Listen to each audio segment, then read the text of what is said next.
बताइए भारत का देशांतरीय विस्तार बताइए, कहां से कहां?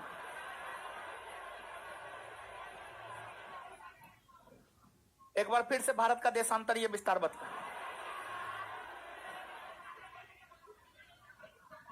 चलिए, इसके बाद गुरुजी लोग आगे बताइएगा, कितना डिग्री पूर्वी देशांतर रेखा को भारतीय मानक समय रेखा कहा?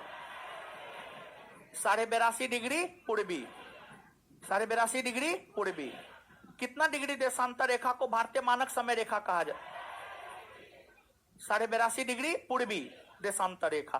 कितना डिग्री देशांतर रेखा को भारतीय मानक समय रेखा कहा जाता? 82.5 डिग्री पूर्वी। यह भारत के कितने राज्यों से होकर, कितने राज्य, कौन कौन? उत्तर प्रदेश, मध्य प्रदेश, छत्तीसगढ़, ओडिशा और आंध्र प्रदेश। भारतीय मानक समय रेखा पांच राज्यों से होकर गुजरते। उसको याद रखने का ट्रिक है, क्या है? एम से, ओ से, यू से, सी से, ए से। क्लियर है बात? इसके बाद आगे बताइएगा, जो भारतीय मानक समय रेखा है वह 0 डिग्री देशांतर रेखा से आगे होगा या पीछे? आगे होगा। ठीक है, आगे क्यों होगा? क्योंकि भारत पूर्वी देशांतर में है। आगे क्यों होगा? क्योंकि भारत पूर्वी देशांतर में। भारत का समय जीएमटी समय से कितना घंटा आगे? 5.5 घंटा। भारत के पूर्वी भाग और पश्चिमी भाग में कितने समय का अंतर हो?